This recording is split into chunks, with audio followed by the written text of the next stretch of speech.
खुली जाए तो 10મી पराभक्तिનો अनुभव થઈ જાય। આ યોગની અંદર મહાપુરુષો ઈશારો કર્યો છે। પણ આ 9 પ્રકારની જે ભક્તિ છે એ 9 પ્રકારની ભક્તિ એ શ્રદ્ધાહીન ભક્તિ છે અને શ્રદ્ધાથી ચાલવા વાળી વસ્તુ છે। સદગુરુના ઘાટની અંદર જઈએ તો ચરણમાં નમીને શ્રદ્ધાથી જઈએ છીએ આપણે। કોઈ દેવ મંદિરમાં જઈએ તો શ્રદ્ધાથી જઈએ છીએ, કોઈ ભુવા જોડે જઈએ તો શ્રદ્ધાથી જઈએ છીએ।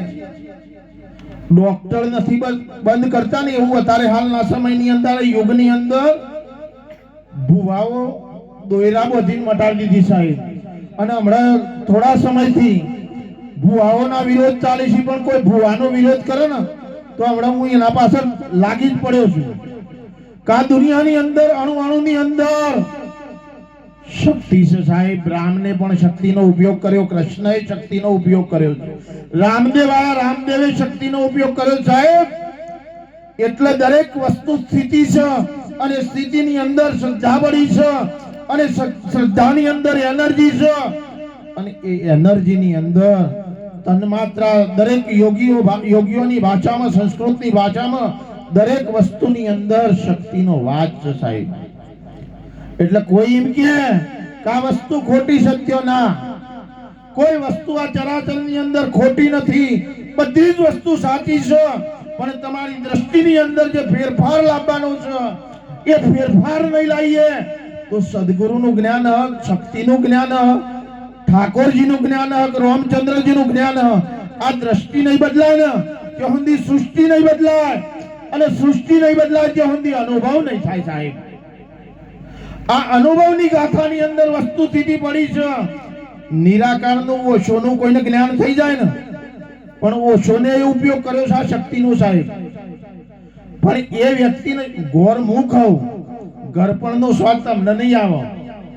ગરપણનો સ્વાદ જે ગોર ખાય ન જ આવે।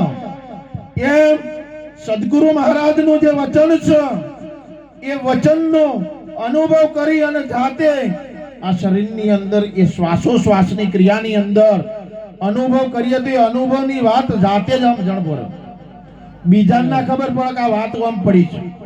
એમ પરબ્રહ્મ પરમાત્મા, એ પરમાત્માનો જે અનુભવ છે જાતે જ ખબર પડે છે ને ઈશ્વરની। તુફાનગીરી મહારાજે એવું કીધું કે સદગુરુમાં સંત બનાય અને ભગવાને બનાય, પણ ભગવાન ત્યારે બનાય કે સાહેબ આ ખોડિયાની ખાલ ઉતરી જાય ને। આશા બેને એવું કીધું, ખાલ લે ઉતારું શરીર તણી, સોનેરી રંગ ચિતરાવું, એની મોજડી શિવરાવી મારા ગુરુને પહેરાવું સાહેબ।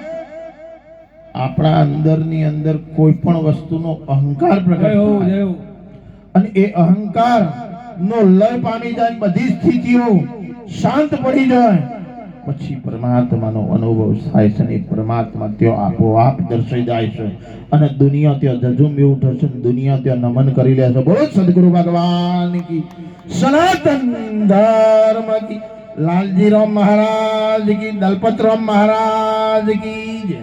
જય હો, જય હો। મંદકમ વાણી।